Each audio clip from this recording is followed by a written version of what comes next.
Thank you for tuning in to the GSMC Basketball Podcast, brought to you by the GSMC Sports Network.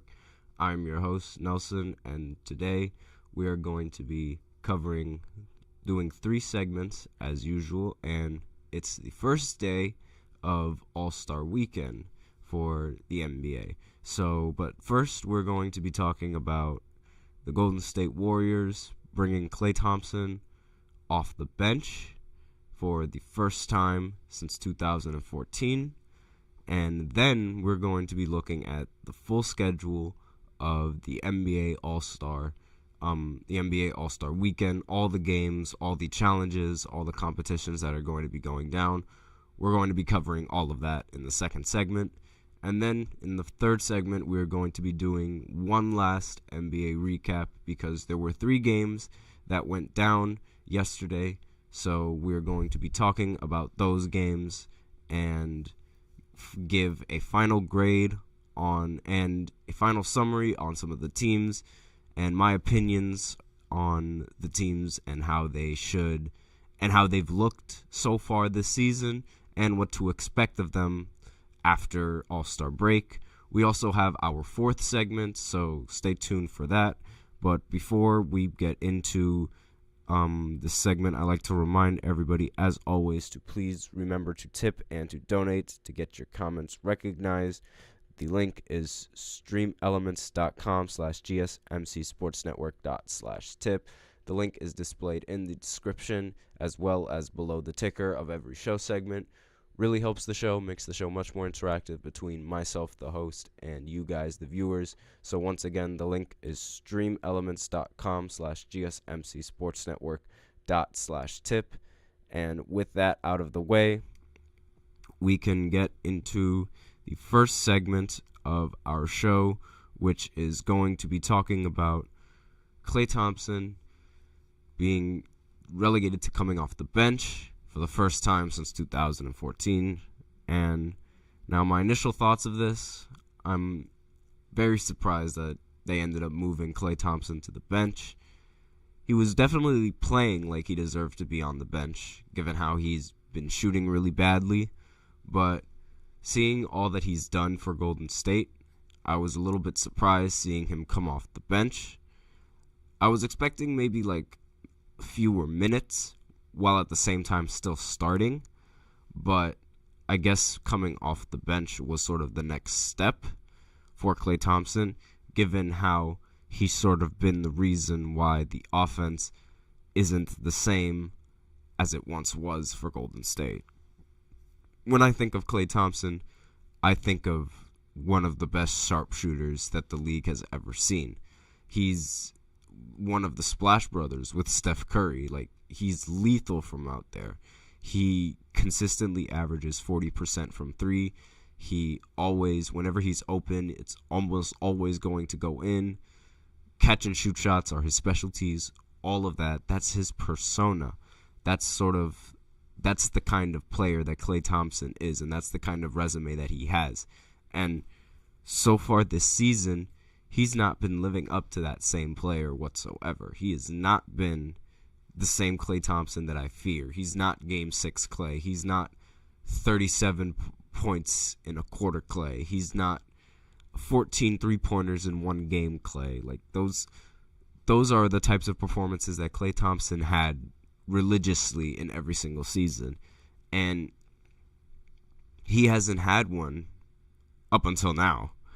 I mean, the second he comes off the bench, he just immediately decides to perform all of a sudden. But this season, he hasn't been the best player, obviously, and he's been a little bit disappointing up until this game. And Klay took this very, very personally. He took this bench very personally, and he all of a sudden just remembered how to shoot in this game against the Utah Jazz. All it took was for him to come off the bench, and then all of a sudden, all right, he remembers how to shoot. And through 3 quarters and only 18 minutes, Klay Thompson had 35 points, and that was his season high for him.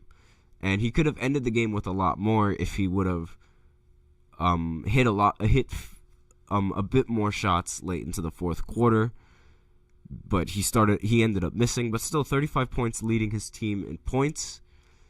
Obviously, he was due for a very good performance, and he ended up performing in a huge way for the Golden State Warriors, and it was honestly very surprising, but it was like a statement game for Klay Thompson, because his team definitely needed that win, and Klay Thompson hasn't been performing very well recently. And Steph Curry this game, he also wasn't playing very well in this game. So it was definitely a huge confidence booster for Klay Thompson, and it was like, you want to bench me? It was that type of attitude that he had. I got 4 rings. You don't bench someone with 4 rings. But I digress. But huge win for the Warriors, and with this performance, Klay Thompson might earn a spot back in the starting lineup, but I think they might keep him on the bench, considering how well he did play for the team while he did come off the bench. Like, only 18 minutes and 35 points. That's really good, but then again, I understand, like, you'd want that in the starting lineup rather than that coming off of the bench. And while that does make sense, it also makes sense to put Klay Thompson in situations that, like, sort of enable him to play better. If he was playing better coming off of the bench, then maybe sticking him to coming off of the bench is the right move for the Golden State Warriors. Then again, they might look to put him in the starting lineup going after All-Star break, but we will see about that. The final score of this game was 140 to 137, so it was a really close game. However, going into the fourth quarter, like, with all the time that was left in that game, it looked like the Warriors were 100% going to win because they were up by a lot of points. And I was actually very surprised that this game ended up coming down to the wire, and it looked like Golden State was going to end up losing the game in the end of the day. But luckily they ended up winning. They got outscored in the fourth quarter 35 to 20. So, I mean, they held a huge lead going into the fourth quarter. So the fact that they were able to give up that much to Utah is a little bit concerning for Golden State, I'd say nonetheless. But still, a win is a win. And they ended up winning the game by 3 points. Could have ended up winning by more, but it doesn't matter. They ended up a win. It happens. A win is a win. That's all they needed. Curry ended the game with just 16 points and 10 assists. Not the best, but it was all that the team needed in order to get this win. And the rest of the team was able to step up in the absence of Curry. Given how Curry scored 41 points and lost the previous night, it only makes sense that now he scores 16 points and his team ends up winning. That's just his luck. Draymond Green showed up in the scoring sheet, in the scoring stats with 23 points, 9 for 14 from the field. Very efficient when the team needs him to be. Andrew Wiggins, he ended the game with 19 points on 7 of 12 shooting from the field. Very, very efficient. Not bad from the rest of the team. And that is something that Curry has, like, he's always been able to have. He's always been able to have some great teammates that are able to step up in certain situations when he is underperforming. He's always had this for the last few years. He's had the best of Jordan Poole. He's had the best of Andrew Wiggins. He's had the best of Kevin Durant, the best of Klay Thompson. Like, so many great players to lift him up when the going gets tough. And that alleviates a lot of stress coming in from Steph Curry so that he doesn't necessarily have to always perform in a lot of these games. And that enables him, since he is a shooter, a lot of pressure going into shooters, like the pressure that shooters face going into a lot of these games is very difficult. And if you rely on only shooting, you have to be efficient with the ball when you're shooting. And not being able to get easy looks. That's why you see a lot of these players go for fouls, because they want to remain efficient, and the best way to be efficient is going to the line. But Steph Curry doesn't necessarily go to the line, so he has to be efficient at shooting the three ball. And with that in mind, it's a very difficult task given his reputation as one of the best three-point shooters that the league has ever seen. And Klay Thompson, he also had some words for after the game and with his performance. He said, "You can do two things. You can pout or you can go out and respond." And obviously, Klay Thompson chose to go out and respond, and he responded in a big way. Is this enough to bring him back into the starting lineup? I personally think that the Warriors might keep him on the bench simply because they were able to win the game and he was able to perform a lot better coming off of the bench. And with that in mind, I believe that the Golden State Warriors are going to continue having him off the bench until he proves that he can be a lot more efficient from the field, that his defense can improve from what it has been, because that was a very underrated aspect of Klay Thompson. His ability to be consistent on the offensive end, shooting the ball, while also being a threat on the defensive end. He was an extremely good perimeter defender and one of the best two-way players that the league has seen, being able to shoot the ball consistently on offense while also being able to play defense at a very high rate. So with that in mind, the Warriors have lost a lot of value from Klay Thompson because the defense has sort of hindered after his two injuries in his leg, where his Achilles injury and his ACL injury. He's been plagued with that recently, and not to mention his shooting and his efficiency has dropped this season. So maybe coming off the bench is the right step for Klay Thompson at the moment. And we just have to see how he performs while coming off the bench after All-Star break. And depending on how he performs coming off the bench after All-Star break will then determine what Golden State will do with him in the rotation. If he continues to play as well as he played while coming off the bench, then I could see him going back into the starting lineup if he could continue shooting with that same consistency that he had in this previous game.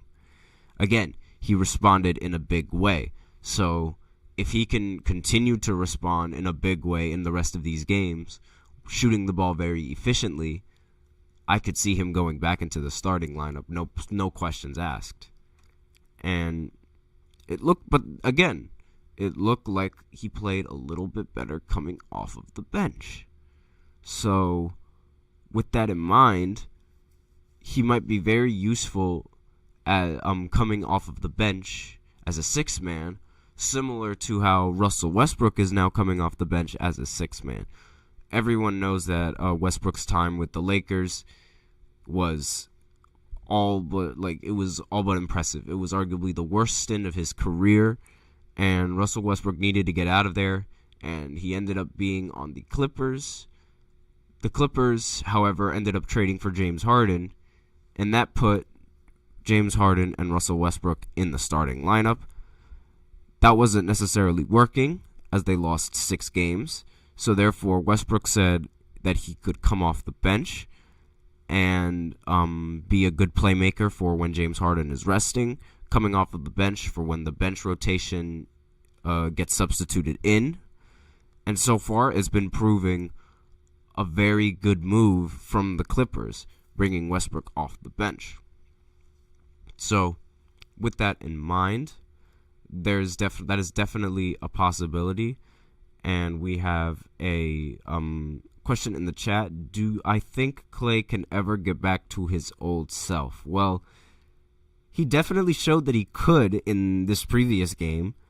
So that's definitely a possibility that he still has it in him, but we have to see for how he performs against the Lakers after the All-Star break. But he definitely could. He just needs to hit shots. That's really his only problem. It's the fact that he's inconsistent and that he's not really hitting a lot of the shots because, again, his defense isn't the same. So when your defense is not the same, your offense has to at least be a little bit consistent in terms of, because if you're not hitting shots, you're just giving the other team a lot more possessions to score. And if your defense isn't good, you can't make up for the fact that you missed the shot. So you're basically just giving the team more possessions and more chances to score. And you need to be consistent on the offensive side so that way you could continue to score. And if you keep getting threes, which is what Klay Thompson is good at getting, if they're getting twos, you're eventually going to continue to outscore them. So he definitely could get back to his old self, and I could see the Warriors using him in the starting lineup if he continues to play as well as he did this game. That's the key factor. But with that, we are out of time with the first segment, so we are going to go into the second segment, which is going to be, I'm going to talk about the entire schedule of All-Star Weekend, what to expect, and as it starts, since All-Star Weekend starts today, I'm going to be talking about the competitions that are going to be going on today. But so stay in tune after this short break. I feel like I'm losing my mind. Is everybody in the world blind? Please, Lord, give me a sign, a sign. I feel like I'm losing my mind. Is everybody in the world blind? Please, Lord, give me a sign, a sign. I wanna be the greatest. Everybody on the fake shit. I look around and feel like everybody is the fakest. I make this every day and I'm impatient, hoping one day I blow up from the basement. Statement, the top is so vacant. I don't hear shit that I think is amazing. Waiting for my day when I'm playing sold out shows for 1,000 faces. Hey, give me that crown, get in my way and to be put down. It ain't your place, all this my town. If I want that shit, then I'll get it right now. I'm losing it, the noose it fits, some losing shit, a stupid myth. You choose to live or choose to dip, you choose to fight or lose your grip and lose a gift. Oh. I feel like I'm losing my mind. Is everybody in the world blind? Please, Lord, give me a sign, a sign. I feel like I'm losing my mind. Is everybody in the world blind?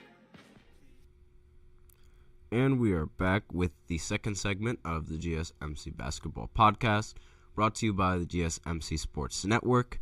And in the second segment, we are going to be talking about the complete schedule of the All-Star Weekend that's coming up. Today is Friday. All-Star Weekend begins today. But before I start with this segment, I'd like to remind everybody to please remember to tip and to donate to get your comments recognized. The link is in the description as well as displayed below the ticker in every single show segment. The link is streamelements.com/gsmcsportsnetwork./tip. Really helps the show, makes the show much more interactive between myself, the host, and you guys, the viewers. Once again, that is streamelements.com/gsmcsportsnetwork./tip. And with that out of the way, we can go ahead and talk about the complete schedule of All-Star Weekend as it starts today at 7 p.m. tonight, and the first competition that goes down is the celebrity game. Now, I don't necessarily talk about the celebrity game that much because the game is it's mainly for entertainment. It's for it's a bunch of different celebrities from a bunch of different platforms, whether it be retired NBA stars, comedians, streamers now are getting into the celebrity game. Kai Cenat's getting into the celebrity game. Drewski's getting into the celebrity game. And with that in mind, it's really just for it's just for fun. So there's really no need to talk about it other than to just say tune in if you know any of these people And the idea is that like the streamers or like the popular people, they go up against other popular people in a basic full court basketball game. Sometimes it's really fun how some of these players would react and how some of these players would play the game. Like, I love watching how bad Ronnie 2K is at basketball. It's so funny. If you know, you know. And I also enjoy watching some of the people who are actually really good at basketball. Like, I enjoyed watching Kevin Hart. He won the Celebrity Game MVP 4 times and then retired because he wanted to retire on top. Because he's short. It's really funny, but obviously, like, that game is just for the sake of being fun, and that's all that that's meant to look at. Like, just have fun watching that game. And after that, at 9 o'clock, we have the Rising Stars game. And to my knowledge, the Rising Stars game is going to be divided with 4 teams. And the 4 teams are going to be playing against each other. So it'll be one team going against one team in one match at 9 o'clock. And then another team going up against another team at 9:30. And whoever wins between those two players those two teams in that matchup goes up against each other in the finals. So the teams are going to be listed as such. We have Team Pau. His team is consistent of Bilal Koulibaly.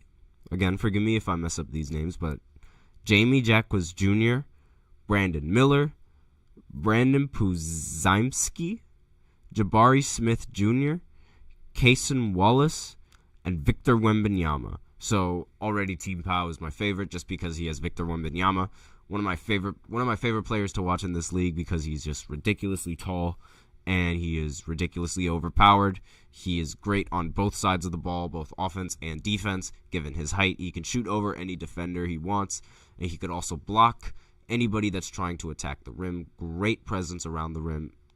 Great best player, one of the best players in the league in my personal opinion. Obviously, like, he's one of my favorites, and he's the best, one of the best.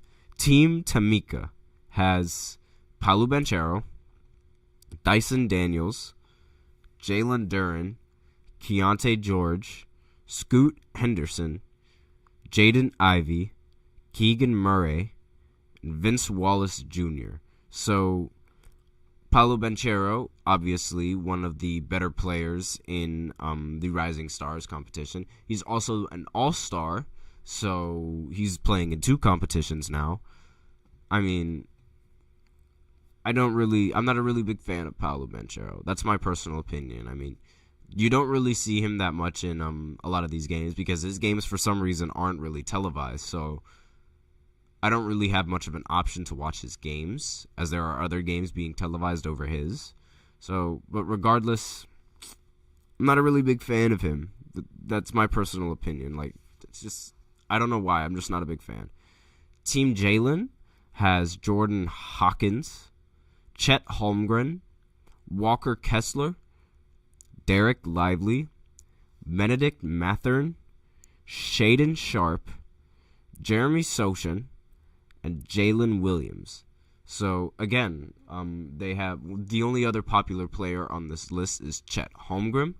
And Chet Holmgren is one of the runner-ups for Rookie of the Year. Obviously, Victor Wembanyama is the favorite to win Rookie of the Year. I personally think Victor Wembanyama is going to win the Rookie of the Year. But a lot of people believe that Chet is going to win because of his efficiency and team stat. I personally don't think Chet has enough argument to Victor Wembanyama in the fact that Victor leads every single rookie in practically every single stat except for assists.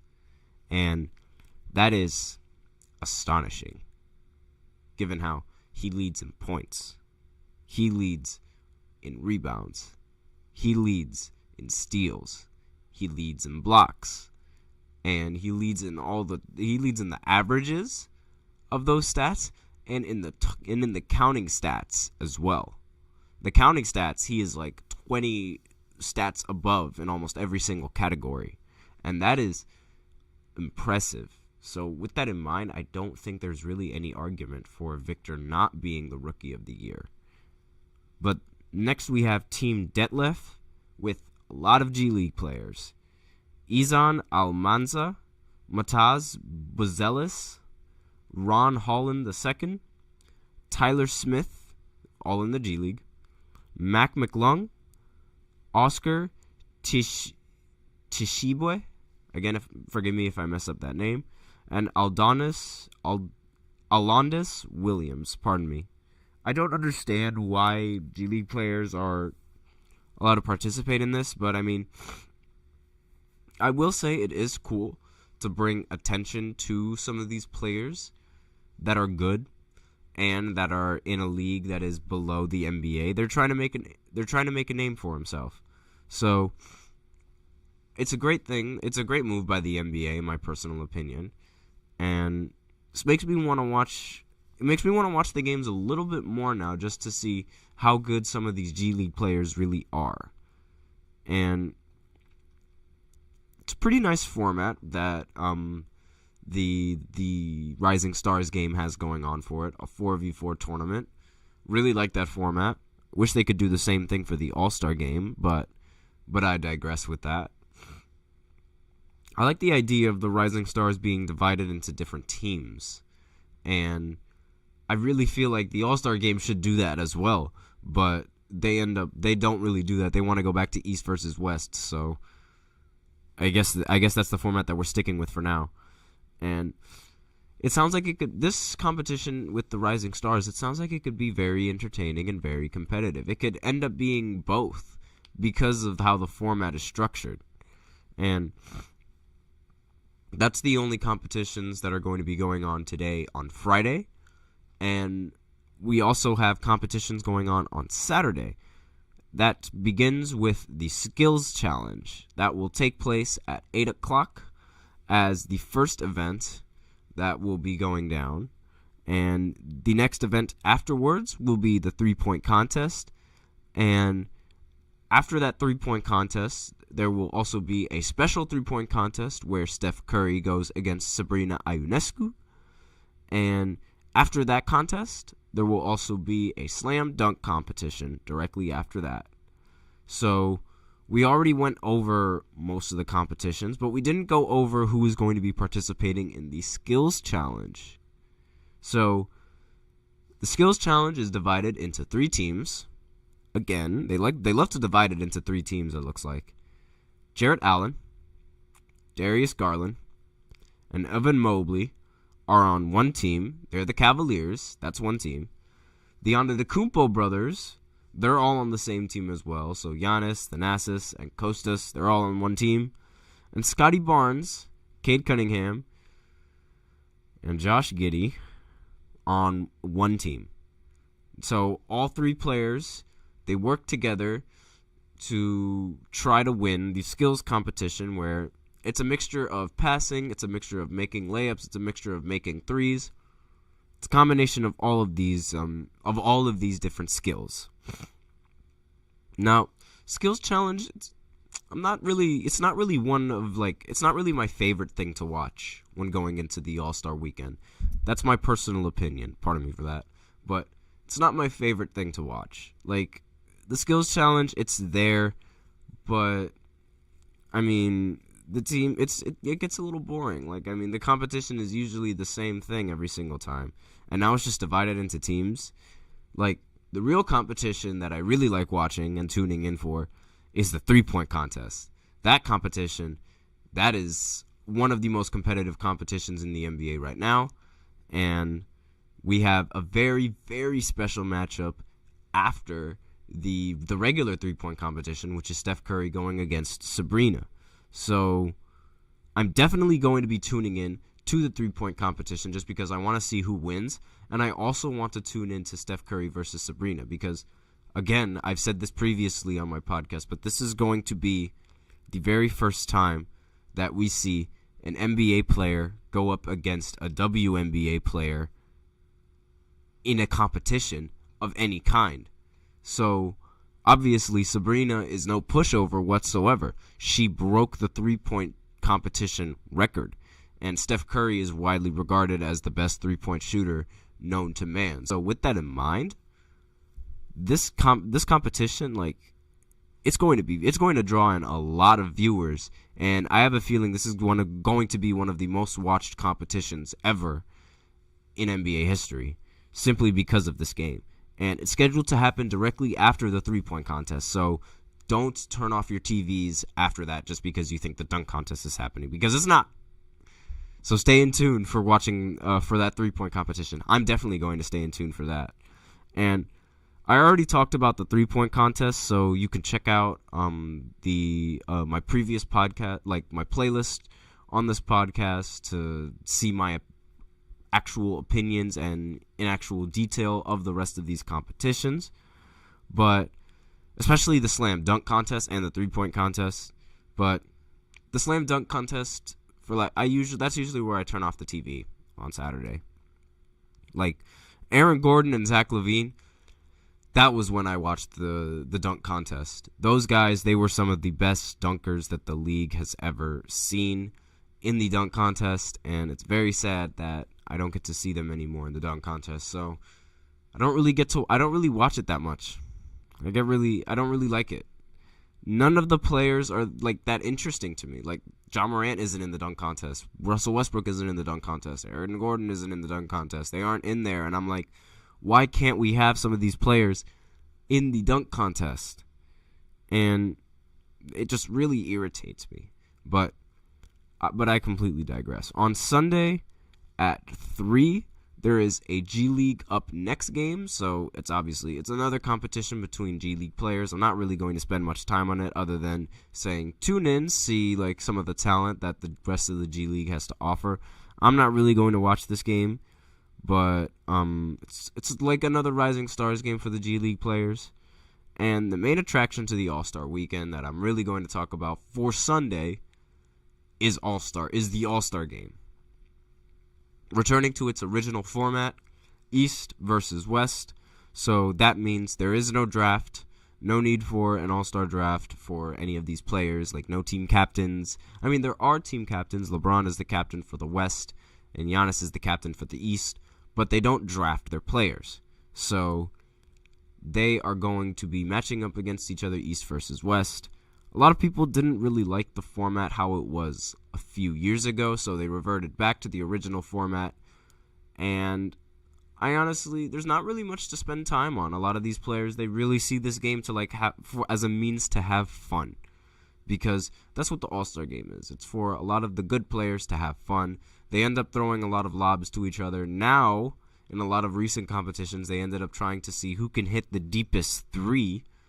So that's always been very interesting to watch. So that's really all. That's really the only thing that I needed to talk about for All-Star Weekend, because you can look at the rest of my videos for where I go in detail on the rest of these All-Star games. But again, in my personal opinion, these games turn into just a bunch of alley-oops back and forth. But with that, we're out of time for the second segment, so go ahead and tune in for the third segment, where I give a final recap of the games that went down yesterday, and some of my personal opinions on some of the franchises and how their seasons have progressed as well. And tune in for the third segment as I go into revealing what the fourth segment of the show is afterwards. So I will get to that after this short break.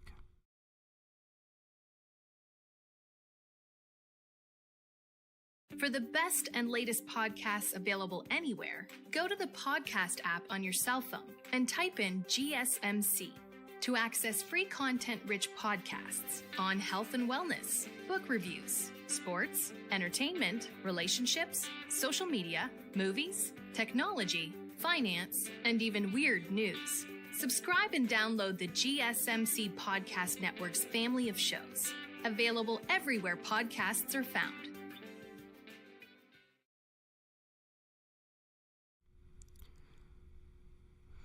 And we are back with the third segment of the GSMC Basketball Podcast, brought to you by the GSMC Sports Network. And in this third segment, like I said previously, we are going to be giving one last NBA recap of the games that went down last night. I already talked about one with Golden State beating the Utah Jazz. Big win from Golden State. Much needed win, much needed game from Klay Thompson. The Utah Jazz, I feel like they should continue to tank. Definitely not looking like a good year for them. But there are two more games that need to be discussed. And the first game that we are going to talk about is, of course, the Milwaukee Bucks, as they faced off they played their last game going into Allstar break, and they played against the Memphis Grizzlies. Now, you guys might remember, I said in the previous podcast, they absolutely needed to win this game. This was an extremely winnable game for the Bucks. Giannis did all that he could in this game. He ended up scoring 35 points on 15 of 17 from the field, obviously super efficient. And he also ended the game with 12 assists. Obviously, his playmaking is extremely underrated. I will say that about Giannis Antetokounmpo. He is a great basketball player, one of the best in the league, both offense and defense. Dame only scored 24 points and shot 7 of 21 from the field, as well as 3 of 13 from 3. Obviously, this production is what gets the team in a lot of trouble in these games. And this is not the kind of production that Dame should be having in these games. And that's definitely far from the reason why the Bucks brought him on board. They did not ask for this type of production. And it's a bit concerning how quickly the Bucks season took a turn the minute they hired Doc Rivers. And the minute they changed their head coach in the middle of the season, everything just took a turn. Right now, they're 3-7 with Doc Rivers as their head coach.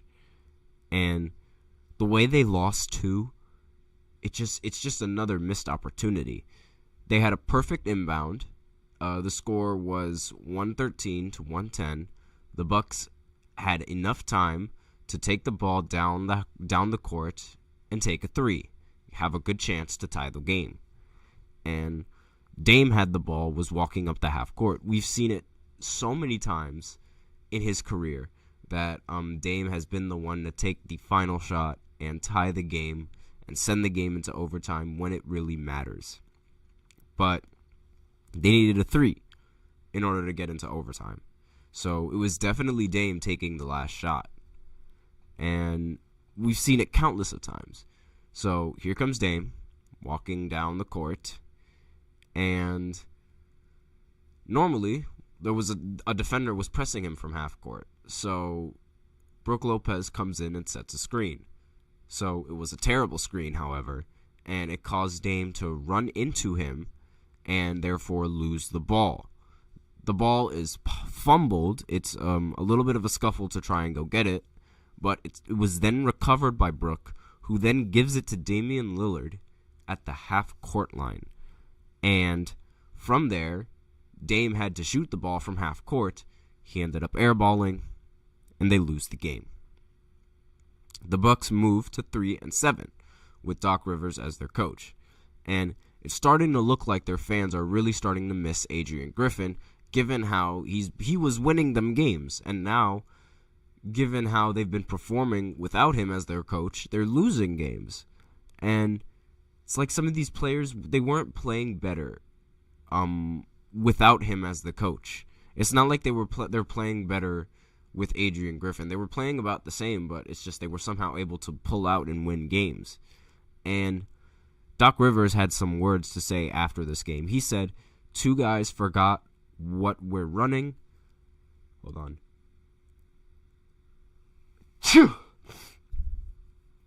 Excuse me. But Doc Rivers, he said, quote, 2 guys forgot what we're running. Then we missed a shot and nobody gets back. We had some guys here, some guys in Cabo, end quote. And obviously he was putting a lot of the blame on a lot of these on his players. Now, forgive me if I'm wrong, but a lot of these problems sound like a coaching problem. Like, I get that these players, they shouldn't be forgetting the play, but you should also be, like, reviewing the play enough so that way your players don't forget the play.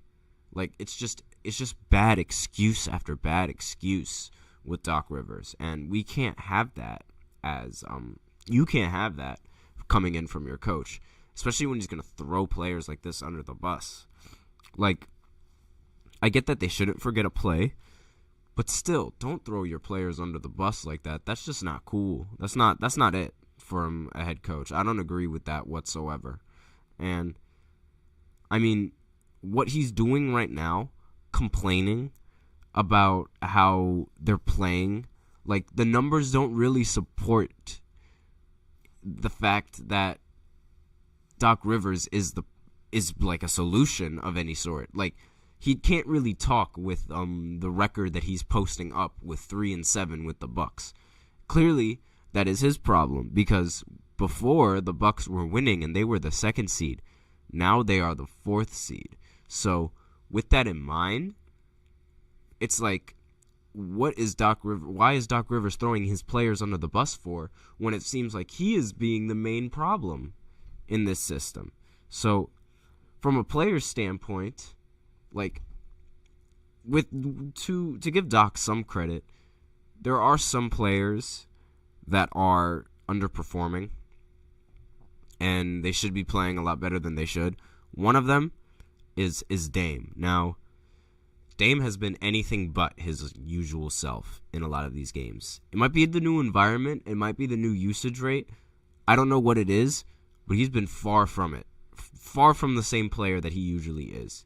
It's a weird story with Dame as well, because he started out extremely underrated in 2013 and 2017. Then he started to expand his three-point range. And then once he started to shoot the threes a lot more than he started to dunk, a lot of players started to look at him a lot more dangerously. And what he was doing with Portland, trying to win several games in the regular season, leading them to a bunch of high seeds, was amazing. And he was a little bit underrated because he wasn't getting much All-Star game appearances, despite averaging 26 points and 27 points and things of that nature. Then 2019 rolled around, and going into those playoffs, Damian Lillard hit what was arguably one of the best game-winning shots in the first round that I have ever seen. It was a game-winning shot that was closer to the half-court line than the three-point line. And he waved the Oklahoma City Thunder off. That gave him a lot of notoriety going into the playoffs as well as going into the rest of the season. And that range, instead of being called Curry range, it was being called Dame range right now. Because he later got blessed in 2020 when Stephen Curry got hit with an ankle injury. And with that injury, Stephen Curry was sidelined for the rest of the season. Therefore, Dame was taking a bunch of these deep threes while he was in the bubble. He won the bubble MVP, which was a little bit of a mediocre award. It's not really one that everyone takes seriously. But the deep threes that he was shooting gave him that reputation. Oh, he's a deep three-point shooter. And the offense he was providing was great.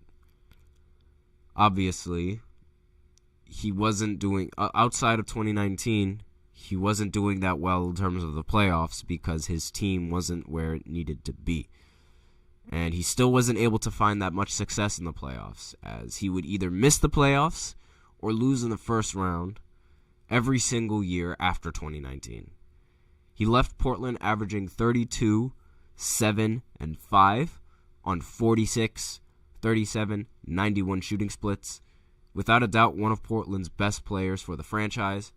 So getting Dame in free agency, it only made sense for the Bucks to try and pursue Dame after Dame was getting tired of being in Portland. So, and it made sense too, because Giannis would have a very competent point guard. He was averaging 32 points per game, and Giannis would also end up averaging 32 points per game. It looked like the best It looked like the best move available for the Bucks, and it would be another 1-2 punch. It would be Kobe and Shaq one more time. But Dame's been playing like Kobe, but it's sort of been the inefficient Kobe rather than the good Kobe. He's been very underwhelming with the Bucks recently, and it's not something that you want coming from Dame, because he's had some good games with Giannis. In one game, he would combine for 52 points, and in another game, they also combined for 64 points. But in a lot of games, Dame has been very, very inconsistent. And it honestly defeats the entire purpose of bringing him there, because with Drew Holiday, when that was their previous point guard that they won a championship with, while he was inefficient on the offensive side, he at least was able to provide on the defensive end. So he was able to make up for his lack of offense if he did have a bad game on the offensive end.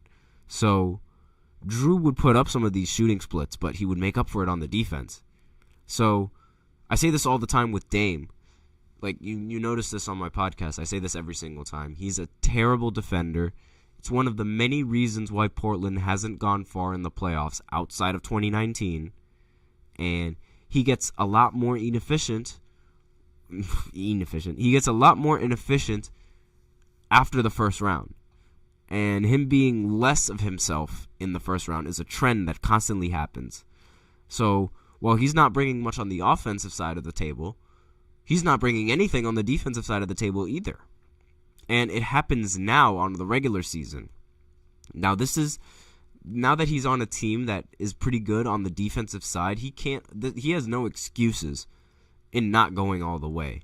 He has to. Giannis does all that he can in a lot of these games, but it's not like you can just give Giannis the ball. I mean, you can just give Giannis the ball, but that would defeat the purpose of having Dame on the roster, because you have Dame on the roster to alleviate Giannis of some of the pressure on the offensive side. That's sort of why you brought him here. So now that the Bucks this season are ranked 7th on the defensive rating, I just recently checked, there's really no excuse for Dame having these really bad offensive outings. And you might notice, like I said, okay, they're 7th in the defensive ratings, but I always say that their defense is bad. So I'll explain why. So these games with the defensive ratings, they were taken as a whole, so they were also taken with Adrian Griffin as their head coach. And there are certain parts of the Bucks defense that are elite, while other parts that are not so elite. Now, Giannis and Brook, they're very competent defenders in the paint, as we all know. But that's where their value is, essentially. Giannis can defend outside the perimeter as well, but the paint is definitely their specialty. It's the pick and roll defense that is very concerning. Now, going by the numbers, they allow the 6th most points per possession in a pick and roll. They also allow the most shot attempts in the pick and roll, showing that teams know how bad their defense in the pick and roll actually is and how they try to exploit it. They also rank 5th in score frequency, so other teams have about a 43% chance of scoring in the pick and roll against them. And these numbers are not ideal coming from a very good defensive team. So the reason why this happens is because a lot of the times, I say this all the time, Giannis and Brook Lopez, when the screen comes, they don't switch. They do not play high on the screen. That results in a lot of open threes. And because of that, the amount of open threes that they give up allows a lot of these shooters to get into a rhythm, and that rhythm gets into them scoring, and that eventually allows the team to build a huge lead, one that the Bucks can't overcome, especially when Dame isn't performing. And everyone has the ability to shoot threes off the dribble now, so you have to have a good pick and roll defense, and they just don't really have it now. And we have just enough time for one more to talk about the last game. The T-Wolves once again beat the Blazers in a blowout, 128 to 91. They've won their last 4 games in blowouts. They beat the Bucks and the Clippers in a blowout, and they beat Portland twice. This team scored 44 points in the first quarter, and that was basically the only thing that they needed because Portland Trailblazers scored only 14 points in the first quarter. Ant ended the game with 34 points, Cat ended with 23, Jaden McDaniels ended with 17, and Gobert had 11 and 12. Mike Conley also made an appearance on the scoring list, scoring 12 points. All the starters were in double figures. The Blazers still not going anywhere with the players that they have in their roster. Jeremy Grant ended the game with 20 points. Scoot Henderson ended the game with 15, and that was really the only positive for Portland as of right now. The only Scoot only having 15 points, I mean, that was all right. Only scoring 14 points in one quarter as well is very bad. The Wolves shot bad from 3 as well, but they made up for it shooting 51% from the field. And the Portland Trailblazers also shot very bad. They shot 37% from the field and 27% from 3.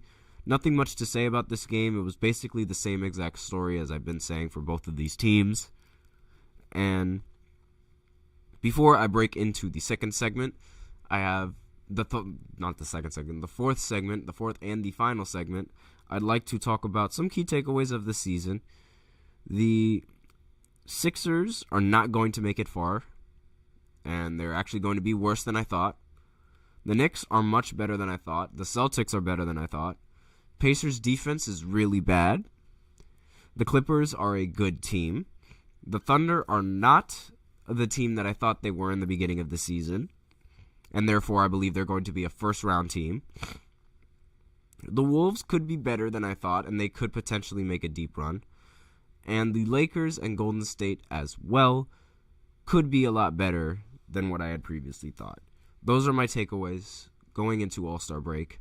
And with that, we are going to break into the fourth segment of the show where I talk about the matchup of the week. So stay tuned for that after this short break.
And we are back with the fourth and the final segment of the GSMC Basketball Podcast, brought to you by the GSMC Sports Network.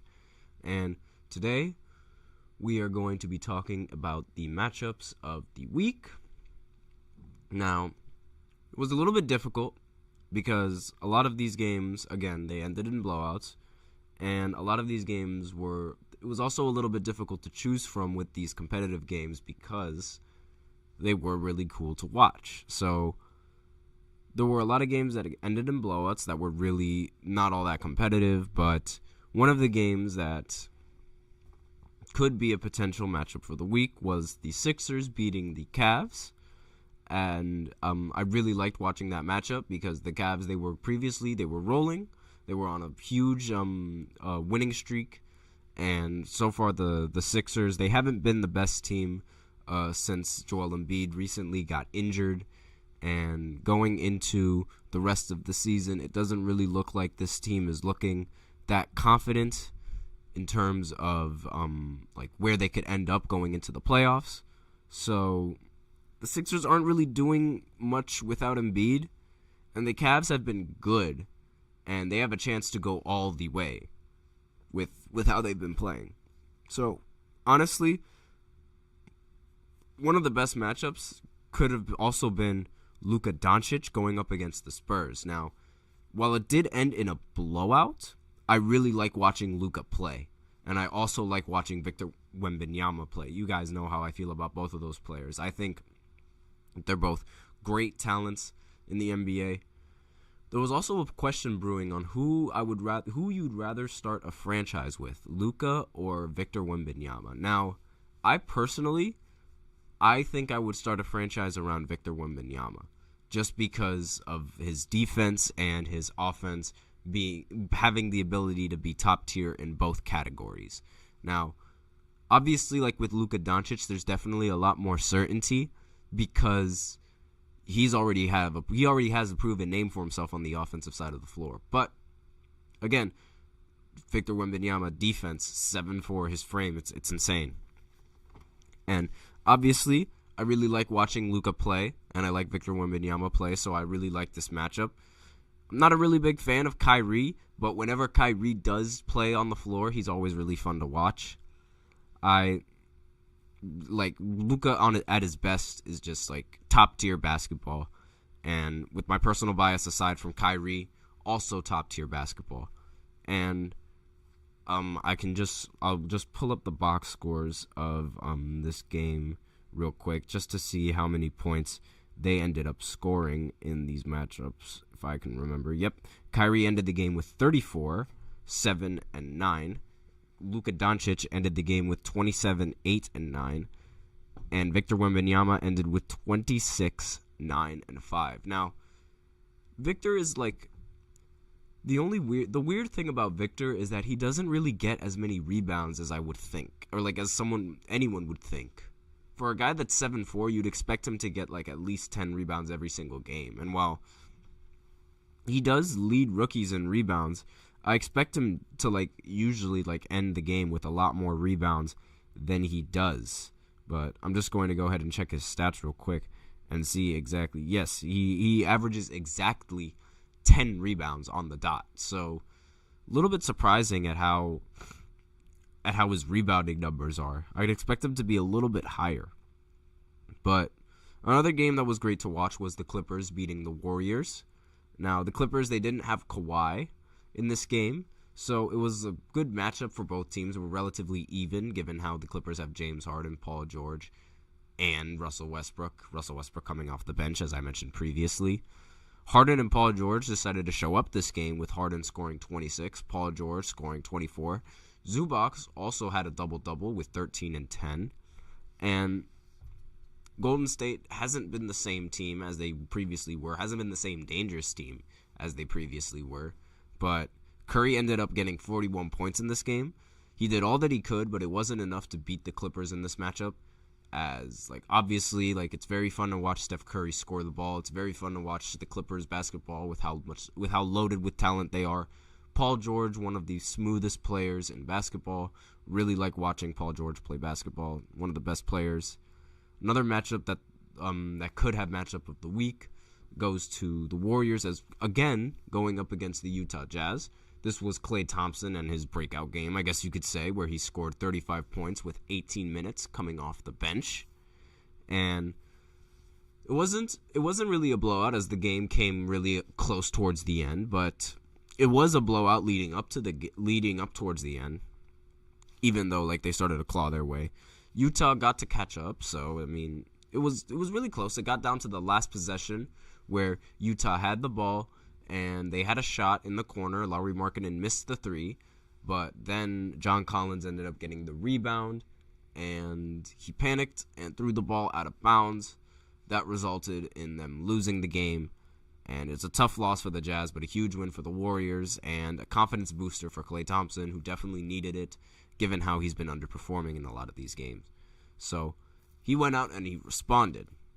But Miami Heat going against the Sixers also has the potential for being the matchup of the week, given how the Heat were lacking in Jimmy Butler and the Sixers were lacking in Joel Embiid. So a great matchup there, because both of those players were, their team's best players weren't in there. So it was a battle between who had the better bench and who had the better starting lineup. Now, the starting lineup for the Sixers outplayed the Miami Heat starting lineup, but the bench was the main difference maker. So Bam ended the game with a double-double, 23-13. Tyler Hero ended with 23. Duncan Robinson ended with 20. Tyrese Maxey ended with 30 and 7. Buddy Hield also ended with 22 and 10 with 44 minutes played. And Paul Reed ended the game with 18 points and 12 rebounds. Obviously, the Sixers team has a lot to work on going into the rest of the season. And they desperately need to, I think they need to shut Embiid down completely, and they should just work on the next season. Because at this rate, it doesn't look like this team has what it takes to make a deep playoff run. And Miami, they should continue in the direction that they're going. But as of right now, I mean, I've said all that I needed to say, and all that's left is to wait until the All-Star games to enjoy that, enjoy the break, and enjoy no NBA basketball for a little bit, and we'll have the games back on Thursday. What else do we need? There's not really much to talk about now. I mean, I already went over the NBA All-Star game, and I already went over the rest of the previous games that went down. All that's left is to wait for Allstar Weekend to start at 9 o'clock. So thank you for tuning in to the GSMC Basketball Podcast, presented by the GSMC Sports Network. Your support means a lot to us, so please remember to subscribe to the show, leave a positive review. It really does make a difference. As always, please remember to tip and to donate to get your comments recognized. The link is in the description, as well as displayed below every single ticker of every show segment. streamelements.com/gsmcsportsnetwork./tip. Helps the show, makes the show much more interactive between myself, the host, you guys, the viewers. That is the end of this podcast. We also invite you to follow us on Facebook, Twitter, TikTok, and Instagram for more content and updates. Thank you once again. You guys have a wonderful day. Enjoy the rest of the games coming later on 9 o'clock for All-Star Weekend. And as always, take care.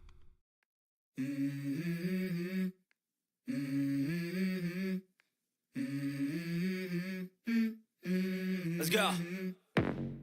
I wake up to a little bit of drool on my pillow, feel like it's gonna be a bad day. Yeah, I'm tired of shit, and the coffee ain't hit yet. Damn, ain't that great. I don't wanna go to